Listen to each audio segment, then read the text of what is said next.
Let's rewind to 2019, the night Avengers. Endgame hit theaters.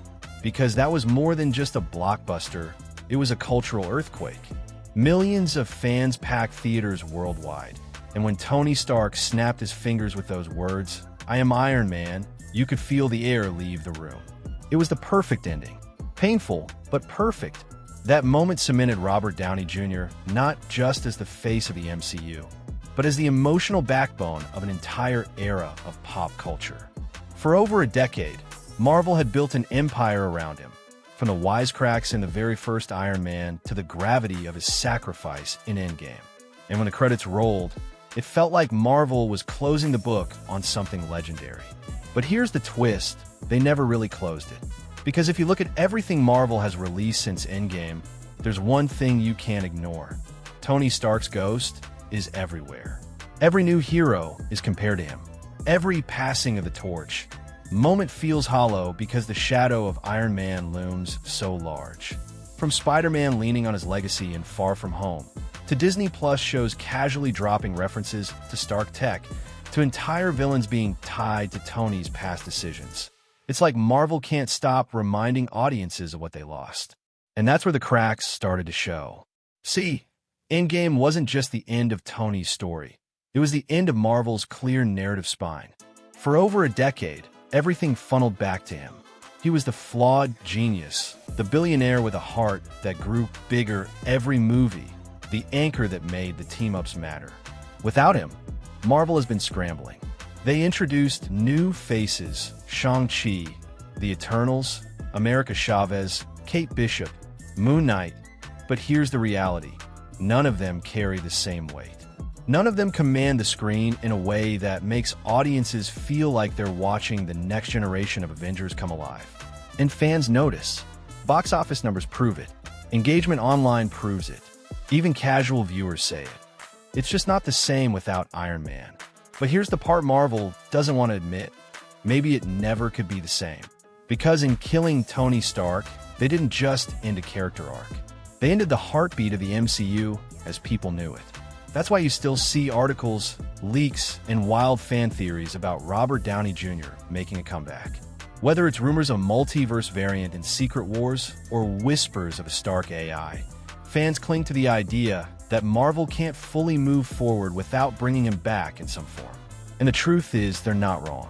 Because even in death, Iron Man is still carrying Marvel. He's the measuring stick. He's the nostalgia trigger. He's a reminder of a time when the MCU felt invincible.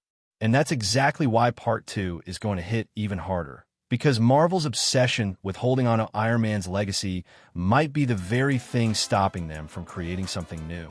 Now let's dig into what happened after Tony Stark's death. Because this is where the cracks in Marvel's armor really started to show. Instead of letting Iron Man's sacrifice stand as a permanent chapter in cinematic history, Marvel couldn't resist circling back. They kept weaving Tony into the narrative like a ghost haunting every corner of the MCU. And the deeper you look, the more obvious it becomes. Marvel hasn't just moved on without him. They can't. Take Spider-Man, Far From Home. The entire movie is essentially about Peter Parker grieving Tony. Stark's legacy drives the story. Stark's tech drives the villain. Stark's absence drives Peter's character arc. It's not really a Spider-Man movie. It's Iron Man's shadow stretching across Europe. And fans noticed. They loved the emotional beats, sure, but the subtext was clear.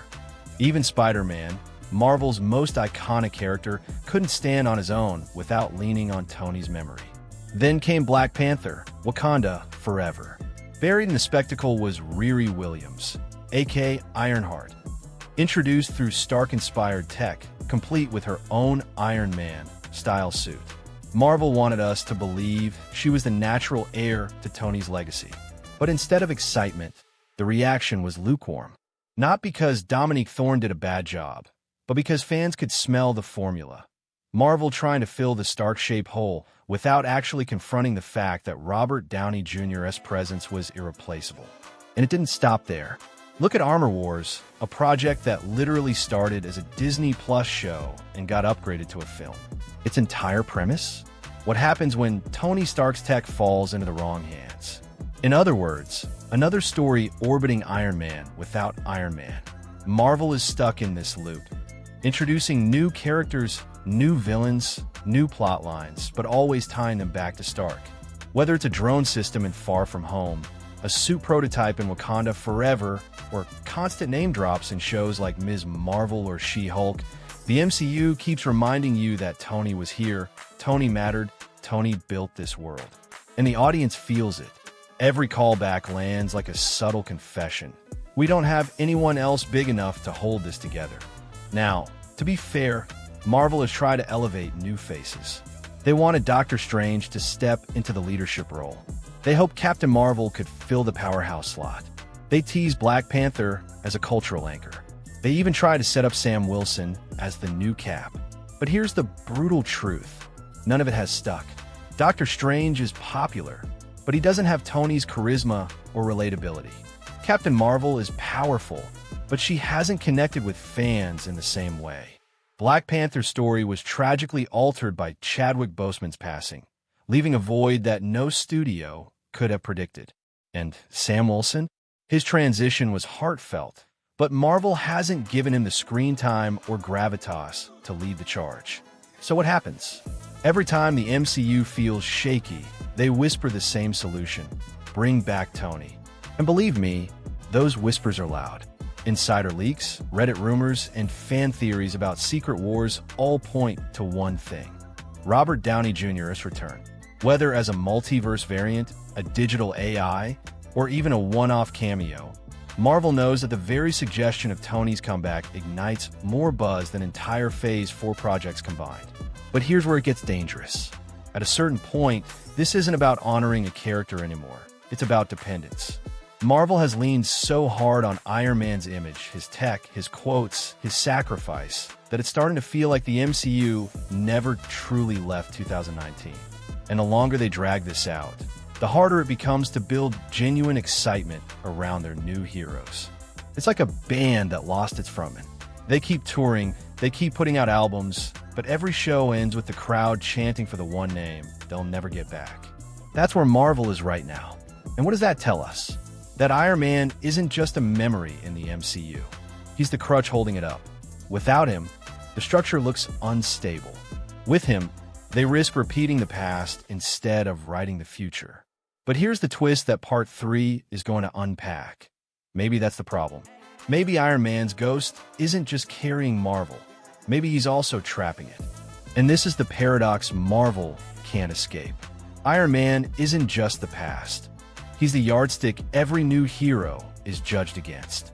His death gave the MCU its most powerful moment, but also left a void so deep that Marvel hasn't been able to fill it.